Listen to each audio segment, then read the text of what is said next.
Welcome back to my channel, everybody.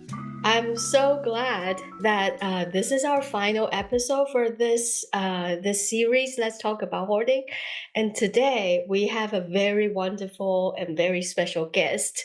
That is Dr. Kiara Timpano from University of Miami, and Kiara has been in this field for many years. She You looks don't need to say young. how long. She looks young and beautiful and but she's so knowledgeable. And I can't think of a better person to be here with today in this last episode to talk about how we have come here from starting to identify hoarding as something related to mental health issues to how now we are today learning how to treat it and improve on our treatment for hoarding. So welcome. I'm delighted to be here. And yes, I really am passionate about this topic. I'm passionate about the field of how we can help patients. So I'm so honored to be part of your podcast. So thank you Ah, for having me. thank you so much for taking the time to join us and share your experience and your wisdom. Yeah. Yeah, so Kiara, we're chatting earlier about how this field started to recognize hoarding as a thing, right? And so we know that it was officially recognized as a mental health diagnosis in 2013 in the DSM-5. However, there are a lot of things that has happened before that point. Would you like to share a little bit more about that? Sure, absolutely. And I think that's a really good point to start with is that people think it's this new thing that came on the horizon in 2013 when really humans' relationships to objects and our collecting behaviors that has been part of our story for as long as we've been humans. So, I think that if you look at the history of humankind, it is also a history of objects. And so we've saved things for all sorts of different reasons. Because they're instrumental, they provide instrumental value. There's a function that's really helpful, like containing food or things like that. But then also we save a lot of things because of ornamental reasons or emotional reasons because they provide commercial value or have some sort of significance religiously or socially. So really, like objects have been and how we manage those objects that has been part of our very long history. So I think what is really interesting though is to think about how did that shift happen for some individuals where that normative collecting behavior is not as healthy and helpful as it is for other individuals. And that becomes a little bit more interesting. So, going back into even like the Greeks, they noted that there are some individuals who were collecting more than they needed. So Mhm. they were really highlighting this kind of over accumulation of Mm. resources.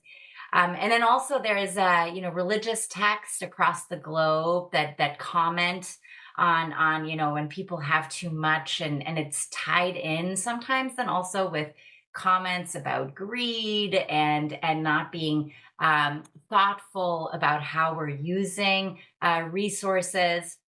But really, the word hoarding doesn't really appear until Middle English. And I think it's fascinating to me about how across the globe people have kind of struggled to label this process of where an individual collects a lot of items, a lot of objects that they see a lot of value in, and then they have a really hard time getting rid of them. Mm. So yes, that's kind of the big picture history. Mhm. But I think you're also more interested in how did we get here in the DSM, right? Yeah, but what you highlight there is a very important background, right? You're basically sharing that it's not new. It's not even only starting in the like modern history of human beings. It's even before like way, way, way long ago, kind of like as long whenever there was human, when there started to have human have these behaviors, and within this behavior there's like a whole range. Mhm. Some, maybe most people save this much, but there's always some people save more, some people save less. Yeah, it's like a whole spectrum. Absolutely. And I think that that'll be a theme that we can kind of come back to a little bit Mm, later too, because there's valuable lessons in that that I yeah. think sometimes get lost a little bit within our very kind of a classic way of describing and classifying disorders, and Mm, how we describe and go about the diagnostic system. So, mm, because it is a spectrum, it is a spectrum, and critically, the saving behavior serves a function. Now, that right. function might not be good for us in the moment. It might not be helpful, but it is. But we're doing it for a reason, and I think that's something that we can come back to. But then, how do we land with a diagnosis? So, the first time that hoarding really actually makes an appearance is it's not until DSM-3. So this was way before DSM-5. Um, Right. wasn't in there as a diagnosis. It was just in there as a symptom, and it was a symptom of obsessive compulsive personality disorder. And then in DSM-4, which is the predecessor to DSM-5, there it again does not appear as like a discrete diagnosis, but it is a symptom mentioned still for OCPD, obsessive compulsive Mm, personality disorder, and obsessive compulsive disorder. And so it was for many, many, many, many years, it was thought of as just being a marker of some other condition. mhm, So it was just like, oh, these are just these little side symptoms that people make. mhm, mhm, So, who we needed at that time to shift that dialogue is Dr. Randy Frost, and the really seminal study that he published in 1993. And this study was the first one where it selected people who had these collecting symptoms. These were individuals who self-identified as pack rats. And Randy and his team, they studied these individuals, and from that paper they identified the three core features of clutter, difficulties discarding, and acquiring. mhm, They also really established that these symptoms were significant enough that they contributed to pretty substantial distress and impairment for the individuals, regardless of whatever other psychiatric symptoms they had. And then that was really the kind of spark that mhm, suggested that maybe hoarding is not, maybe these symptoms and these behaviors are not part of OCD. They're not part of OCPD. mhm, They should be considered their own thing. So mhm. that was how we got to DSM-5. Yeah, Uh, that's very important to note that those development and Randy's kind of like a very turning point kind mhm. of paper and research. I often get asked, how is hoarding as part of OCD different from hoarding? The simple answer, which on the surface I think leaves people feeling a little bit unsatisfied, is that if it's OCD hoarding, you're collecting for an OCD reason. Hmm. And if it's hoarding disorder, hoarding, collecting as part of hoarding disorder, then you're saving it because you like the objects, because you think they're going to be useful, because you don't want to be wasteful. And all of those reasons end up sounding pretty similar to why the rest of us save objects. It's Hmm. just that it's more extreme, right? To wider variety and a greater quantity of objects. Whereas Hmm. with OCD hoarding, people save things for sometimes a little bit more unusual reasons. Like I'm going to save an item to prevent something bad happening to a loved one, for example. Right. Um, that is, it's a type of magical thinking that is oftentimes associated with OCD, but it's Hmm. not really reflective of like I just like this stuff. Mhm. Yeah, so in a way that the OCD or OCPD kind of hoarding, it's more about kind of like a ritual, like a ritual or safety behaviors to that goes along with some kind of more compulsive thoughts. Yeah. Exactly right.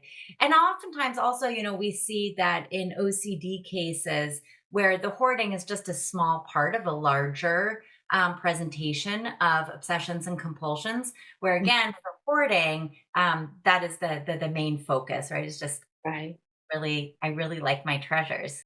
Then once so I guess leading up from in the 90s and then also in through the 2000s, there was a lot of work that was done to refine the diagnostic criteria. So we really kind of established and teased apart that yes, clutter is central. Difficulties discarding is what makes it truly like that is distinct and specific to to hoarding, excuse me, and separates it out from OCD, and then also the acquiring piece. So there was a lot of mapping out the kind of lay of the land of hoarding, Mhm, trying to identify, do we have a definition that could reliably distinguish hoarding from mhm, other disorders, but also distinguish it from normative collecting behavior? Because again, we all collect objects. So we have mhm, to have an understanding of where is that cutoff that we would use. So we also learned lots of things about that it is dimensional in nature, right? So it's not that we have a group of people who hoard and a group of people who do not. It's that we have a continuum. mhm, And you're going to fall somewhere along that. And there is a clinical area within that continuum. And then those of us who do not have a clinical level of hoarding behaviors. We also learned that it's much more prevalent than I think anybody anticipated. So it's, approximately estimated to be about 3% of the population. I think most of us think that's an underestimate. mhm, What else did we learn? We learned that it's a global phenomenon. So there are symptoms, there are patients who report these symptoms across the entire globe. We also learned that it runs in families, that individuals who have a history of stressful life events are more prone to have hoarding. Um, and then finally, we also learned a lot related to, oftentimes our patients, it's not just that they have hoarding. They struggle with depression. They struggle with anxiety. Uh, mhm, and not just that, they also have a lot of physical health problems mhm. that Yeah. kind of come along. And so the way that I think about it is that we're filling out this puzzle, right? And it's starting to come together and it's really crystallizing. And that crystallization led to hoarding being included. There was a field trial, which is a process that gets done to really test the diagnostic criteria to say, like, okay, could Mhm, we use these? mhm, And that was all done leading up to 2013. And from that field trial, we found that these diagnostic criteria were acceptable to clinicians. Like clinicians felt that they could use them. And mhm, also they had clinical utility because we were able to identify a group of individuals who really do need help, uh, mhm. can reliably and validly kind of identify them. That's wonderful to hear that yeah, I'm like using these diagnostic criteria, but I've never thought about how they're developed, how they are tested to know that they are useful and they can identify the right group of people. Yeah, that's very Yeah, interesting because to hear. it's a big decision, right? Right. It carries a weight to it. And I think that there's a lot that's been written about stigma related to Right. diagnostic criteria. And so I think that, we need to acknowledge that they have limitations, certainly. And especially for something that is a continuum, we're making an arbitrary cutoff at some Right. point, or we think that this is clinical and this is not. And at the same time, giving it a label in this way does empower our research. It empowers our efforts to try to identify solutions. And for some individuals, it can also provide a lot of kind of reassurance, right? It's not just that I'm lazy and not picking up my house. This is like really hard for me. And the reason why it's hard is because I have this thing. Just like Right. somebody with diabetes, it's not their choice that they can't process sugar the same way as somebody without diabetes does. But knowing that can help them manage the condition better. So, It seems like there are so many different possible ways to try to draw that line. It can be depending on how much stuff. mhm. Like, oh, if it's more than this much, then this is like a disorder. If it's less, then it's not. Or it can also be dependent on the why. Yep. Why keep? Kind of like a more the if we look at the pathology part, right? Are people keeping things because of this or because of that? If it's because of these more kind of so-called pathological reasons, then Mhm. it's more like a pathology. But if they are keeping things for other kinds of reasons, that may not be. Yeah, or we can talk about functional impairments. So there are so many considerations in like how we cut that line, right? So I wonder if like certainly maybe not certainly like but it appears to be like the current way that we draw that line is dependent on that like how much stuff there is. Mhm. Is it like causing dysfunction in the home and Right. any kind of other impairments? So is that how it is? And like is there a problem there? You've queued me up. Perfect. And we didn't even practice this part. But I think that is if we take, so now we've had about 10 years where we've been using these criteria. And I should say that so the criteria are criterion A is difficulties discarding one's possessions due to perceived need to save an object and distress associated with discarding. So if you meet for that, and that is at a clinical level for a lot of possessions, like that's how you respond most of the time. And then Mhm. the second criterion is clutter. So having significant amounts of clutter that do impact the use of your home. And if both of those things cause distress and impairment, so either or both of those cause either your personal sense of like, this really bothers me, I don't want to have these symptoms, or it causes impairment with regard to how you use your home or, financial impact or whatnot. So we do use kind of a combination of the distress, impairment, plus meeting for these discrete kind of symptoms of hoarding as how we define that somebody meets for hoarding disorder. Um, Currently in the DSM, acquiring is a specifier. So it's something that we would label as somebody with hoarding disorder with or without acquiring behaviors. So acquiring is actually not conceptualized as a central component of the disorder. So that being said, we've had 10 years of playing around with that definition. And I think that there's a lot of us who now recognize that there's a lot more nuance in how you can interpret some of these criteria, how they get applied, and then also some of the challenges of are we actually capturing the right cutoff for that spectrum? Um, and so I think that yeah, I mean, I could dive into you brought up clutter, and I think clutter is actually that I have things to say about all of the criteria, but I think clutter is a really interesting one. Should we start there, or what do you think?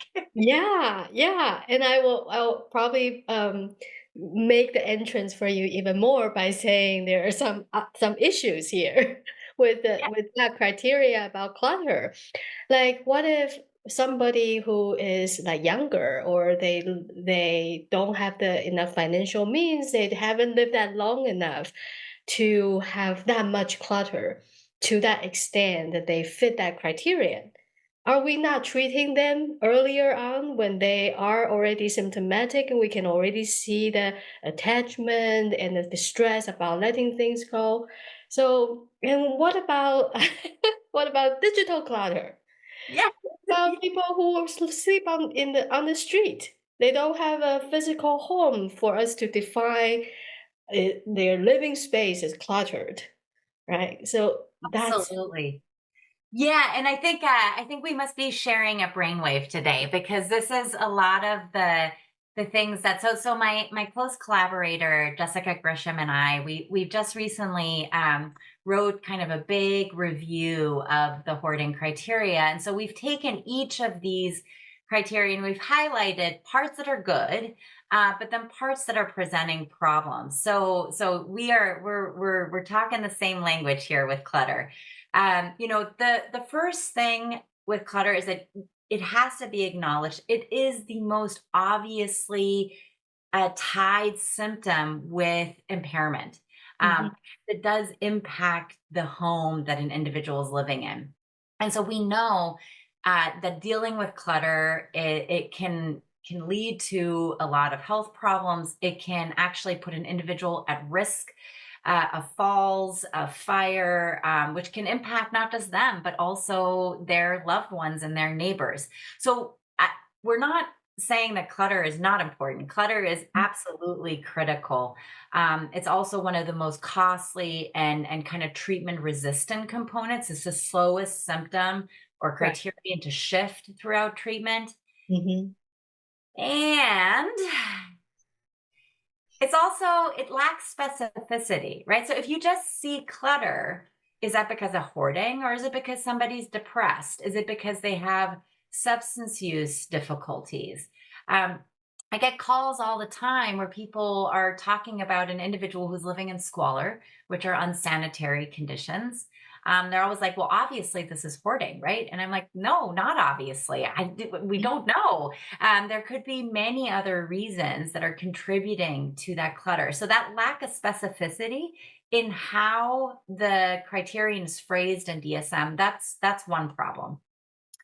The second problem is that when patients come to us, it requires recognition on their part that this is clutter and this is too much or too little or whatever. They have to have insight into knowing um, what's an average amount of okay belongings that somebody should have and what are they okay with. And so I think that influences who comes into our research studies. It influences how individuals report clutter in their home. Um, and in addition to the insight, there is this third piece, which has to do that there are all sorts of contextual factors that influence clutter. So this is what you were starting to allude to. Clutter is the consequence of the disorder. mhm, And it's problematic to have a consequence be the gatekeeper for the diagnosis. um, because it leads to the possibility that there's a lot of false negatives. So right. people aren't getting into the diagnosis of hoarding because they're not having clutter at the threshold that we've Yes, decided, but it's for a totally different reason that has nothing to do with their disorder. exactly. It'd be like us saying, like, somebody with OCD saying that, like, we need to inspect their hands to determine if they've washed enough, and that's how we're going to determine that they meet for a diagnosis, right? Now, Yes. yeah. So see, I'm getting all excited. I'm just like rambling on. I think it's really interesting to me because there's a couple of other disorders that are similar. So like anorexia Mhm, is one mhm, example where the consequence of the disorder is that you lose weight and you're not maintaining a healthy body weight. But again, that's the consequence of this disorder. And I understand because it's such a visible, such a serious indicator of the illness that I understand why it's there. mhm. But for hoarding, these contextual problems are a really big issue. So socioeconomic level is one. Um, Mm-hmm. we have so for example, hoarding in rural kind of areas is under recognized, and in part is because folks in rural areas, you don't have as much contact. People aren't coming into homes Mm, with each other, and then also there's usually a lot more space that you can kind of spread out. Um, in my Miami here, we have the kind of opposite that you can think of, where people are very affluent, mm-hmm. and so they have multiple homes, Mm, and they're filling up home one, home two, and that's not causing any distress or impairment because these are real estate investments, but they're full. yeah. And then they have their home that they're living in, and it has a totally okay level of clutter. Or an individual who has 20 storage units, and maybe financially that's okay for them, like they Mm-hmm. can afford that. um, Mm-hmm. and so it keeps the clutter out of their home, so they don't Mm-hmm. technically need, Mm-hmm. which then again gets messy with the inside piece. So socioeconomic level is one issue. There are also sociocultural factors. So again, here in Miami, we have a lot more or higher incidence of people living in multi-generational homes. If you have Mm, more people in the home, it mm-hmm. leads to more stuff in the home because everybody Right. has more stuff. And then, especially if through socioeconomic reasons or whatnot, it's a smaller home, then it's going to appear as if there's more stuff, Mm-hmm. even if that's not because of the condition. Um, Right. Right. Yeah, this gets me think about like there is this training that I was recently giving, and the participants were asking so exactly what you're saying. Like, what about people who just have the means to have multiple storage units? Then it's not affecting their home's functioning. So does it mean that they don't have functional impairments, therefore they don't meet the diagnostic criteria? So is hoarding only happening to people who don't have a lot of money to buy space, right? And yeah, it's also very odd when we're thinking about functional impairments, if we're only focusing on the functions of the home. But what about functions of the person? What yes, about social functions? What yeah, about why do they have all these things to begin with? Is it because they are not very trained or very in a good position to learn how to regulate their emotions, so they're not regulating their emotions in psychological ways. They're buying things, storing things as a way to cope with stress. yeah, Our homes are totally functional, exactly. but their Yeah. emotions are not. Mhm. Yeah, and I think that that also is really critical for the third contextual factor that Jess and I identify, which is kind of developmental considerations, which you also alluded to. But so a U.S. Senate report recently just highlighted hoarding as a primary concern for older adults in the United States, Hmm. and certainly, those are the individuals who are coming into our treatment programs that are seeking assistance. It does tend to be individuals who are 60 or 55 and older. Um, that being said, every single one of the studies that has considered age of onset has Hmm. very clearly pointed to the fact that all of these individuals say, I'm seeking help now, but this has really been a problem my entire life. It really started to emerge when I was a young adult in my late teens or early 20s. And so it becomes, we did a study a couple years ago where I was like, okay, let's see if we can identify these individuals who might be at risk for hoarding. And we did find individuals who had difficulties discarding and had a lot of problems with acquiring, and they had a lot of other issues as well, that are kind of characteristic of what we see with our older adult samples. But you know what they didn't have? They didn't have clutter. And so we only had one individual from our entire sample of young adults who met for the clutter criterion. Mm, Um, which is pretty striking to me, that there is this, yeah, it's just a shift. Um, mhm, and I think it's also interesting to understand why individuals, maybe in older life, looking back, can say, "Oh, I see where this started." But mm. when they're there and they're young adults, they don't see it as a I see. problem. Right. It, so I think it's very interesting to think through what happens across the course of a lifetime that starts to put pressure on an individual, that this is not actually that healthy. This is not helping me. Mhm, I mean, one thing that we see, with older adults is that, that there, first of all, there are cognitive changes that happen. mhm, So it could be that the disorder is shifting and changing, becoming, in essence, more difficult to manage the older an individual is. mhm, But then we also know that there's a lot of life changes that happen. So, mhm. we, when we're younger, we don't have our own space, and then we get our own space, and then we get more space. And then in older life, we try to downsize.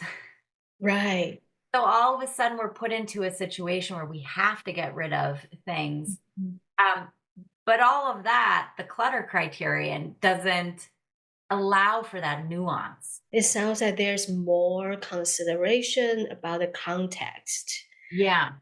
Yeah, context Yeah. comes. I mean, in the next few years, there will be efforts to kind of revisit the diagnostic criterion. And so, one of the things that Jess and I really highlighted as a takeaway from all of this is that we need more research to better understand the full spectrum of clutter, and understanding how contextual factors influence it, and really taking advantage, I think, of some of the kind of more technology advances that would allow for more objective measures of the level of clutter that somebody has. I Mm, think would be really helpful. And then also revisiting the phrasing of that criterion so that it could allow for individuals to still meet for hoarding, even if they don't meet for kind of how we now conceptualize traditional clutter, clinical clutter, which then would allow, for example, younger individuals, and might help us with prevention efforts and things like that. So, right. Well, I'm so glad to hear that this is being considered. Yeah, 'cause one of my like most passionate topic here is that, hey, if these folks say now they're in their 70s, saying back then when I was in my 20s or when I was a teen, I already have this tendency. yeah, Why do we wait decades to treat? yeah, Yeah, yeah, and I do see this is kind of tricky because a lot of like you're saying that a lot of the reasons why people with hoarding issues hold on to things is not different from the people who don't have hoarding disorder, right? It's just the extent of these reasons, kind of how generalized these reasons are applied to things. mhm, Yeah, if we only think about the reasons, it's not that distinct of a feature. And if we also think about some of these, like what we call the pathological factors, like emotion regulation, or like self identities, or like these other things, or neuropsychological processings, these are all like, yeah, depression, people with depression have that. People with anxiety have that. yeah. So these are all not that specific also. And the only thing that we can see that's so specific and stands out so much is the physical clutter. There is one other factor that I think really is unique to hoarding. And that comes, so with regard to criterion A, which is the difficulties discarding due to the perceived need to save and also distress associated with discarding. I think that that criterion probably works the best in some way, because it does seem to be driving at this piece of like I'm just really attached to my objects, right? Like for Mhm. whatever reason that is, I'm having such a hard time of getting rid of them. But for this criterion, what we really honed in on is that I think we could be a lot more specific in highlighting and calling out object attachment.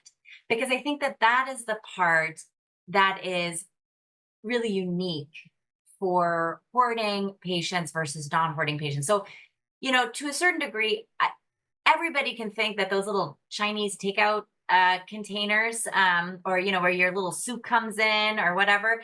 Yeah, those are kind of useful to keep, right? And so, my husband and me too, we'll like keep them, and we have a drawer and we fill them up. But then when that drawer gets full, Mhm. it's really easy to say like, oh yeah, get rid of half of them, Mhm. cycle them or whatever. Mhm. And this is the part where a hoarding patient is not able to do that because they have this object attachment, again, to a wider variety of objects. And I think that the research base is really driving in. There's a couple of newer models for hoarding coming from the clinical research area Mm. that I think underscore just how important this object attachment is. So, one is the biopsychosocial. So, looking at the neural imaging data on hoarding.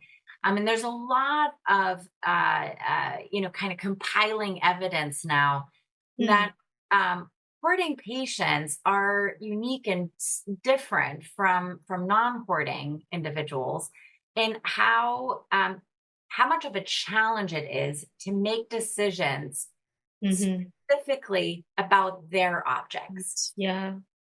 And so we actually see that they have decreased activation in brain regions that are important for decision making, Mm. conflict resolution, and like emotional processing when they're making decisions about other people's stuff. Mhm.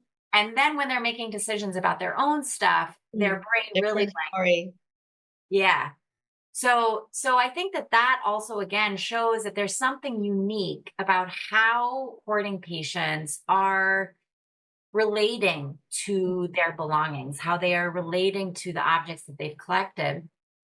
And that also fits really nicely with work that our group and others have done looking at attachment processes in Mhm. hoarding. Mhm. And Right. because if you start talking about how attached are you to objects, then it's just a one step further to say, okay, well, what about your interpersonal attachment? Right. Right. Um, and so again, that data is also pointing that what seems to be really unique and critical for hoarding is this intense object attachment. Mhm. DSM right now does not mention it Mhm. explicitly. It's kind of Right. implied. Right. Yeah. That's right. So yeah, by saying that there is difficulties letting things go and distress when they have to do it, it's not like directly saying that this relationship that they have with physical belongings. Yeah, you're right about that, that is a very distinct feature. Yeah, even though the emotion regulation and challenges in human to human relationships is there and that's shared with other diagnoses, but how these underlying features all kind of like come up and then make this very very unique symptom, if you will. Yeah. That is that strong attachment to physical things. Yeah. Absolutely, absolutely. Yeah, and I think that it wouldn't require like a lot of tweaking. Mm, But I think it's really important tweaking because again it would help with that specificity piece of right. are we able to identify, separate out hoarding from other conditions. Mhm. Um, but then also, are we able to differentiate normative collecting from hoarding disorder level collecting? Right. Yeah.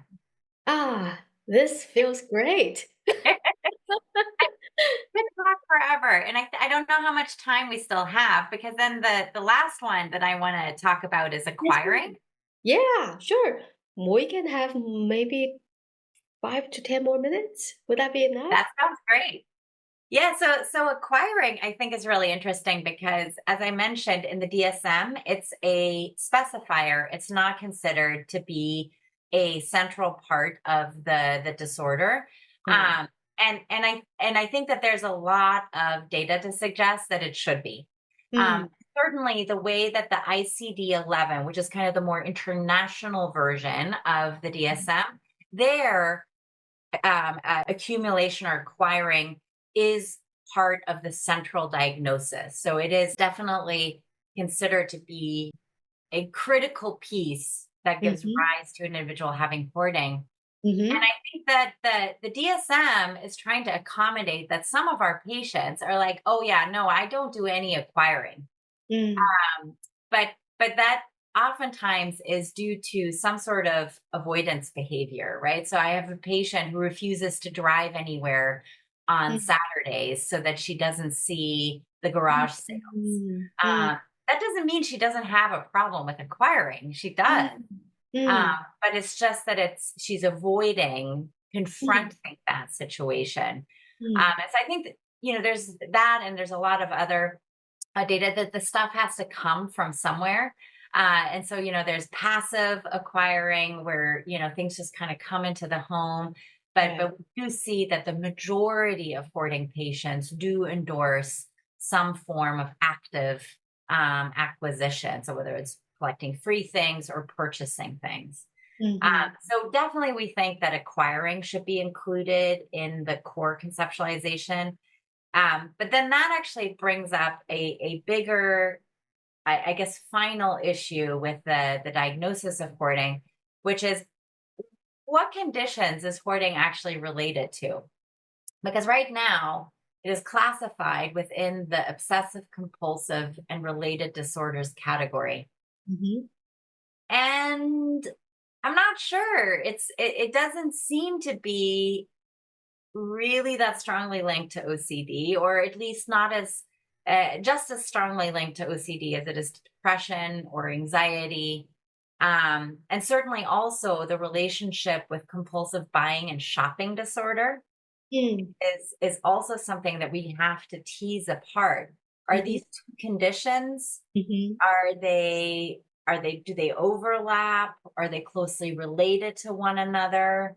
mm. Um, so there's a lot of work that we still need to do. Right. And I'm really excited because I think that it kind of outlines, we've learned so much. So we're in a much richer place to be able Right. to know about risk and vulnerability, and really understanding the underlying mechanisms Mhm, that give rise to hoarding. And then mhm, by doing that, that's going to help us refine our definition. And by mhm, refining our definition, we can improve our treatment efforts because we know better who mhm, to help and how. mhm. So I'm very excited about what the future holds, and I say to my students, we have lots of job security because we still have as many questions uh, as as we did. But um, but yeah, this has been really fun. I feel like I've been Yeah. talking your ear off. No, I love everything that I have heard. Yeah, that's amazing. Yeah, I'm so glad that it really feels like like you said, we are in a much richer place. We have accumulated so much knowledge and experiences about this population. And not only on the surface, we dig deep to understand some of the root causes of these things, and that gives us a better opportunity, like you said, that this big question about should it be classified as the OC related disorder or something else. Is that a nearest cousin, or something else should be its nearest cousin? Yeah, so that it all depends on what's the kind of like the flavor. Yeah. Yeah, I can definitely see that this is a very complex but very interesting, like, job that you're doing to try to navigate like these. It's almost impossible. It's almost impossible because it's so complex. Yeah. Nothing is impossible. We have to map it out and then we just got to go for it. Yes. Oh, I love that attitude. That's great. Well, thank you again so much for joining us today and share all of these things that we have been through and learned so far and the directions that we are going. I'm really, really, really great. I'm really, really grateful and really, really excited that you are here in this field and you're contributing your work, your time, and your students. Yeah, Oh, it's thank you amazing. so much. And thank you again for this podcast. It's such a valuable resource. I always point people to it. And it's such a wonderful opportunity for us also as a community to have more dialogue. And so thank you for making that happen. Ah, of course, my pleasure. Thank you.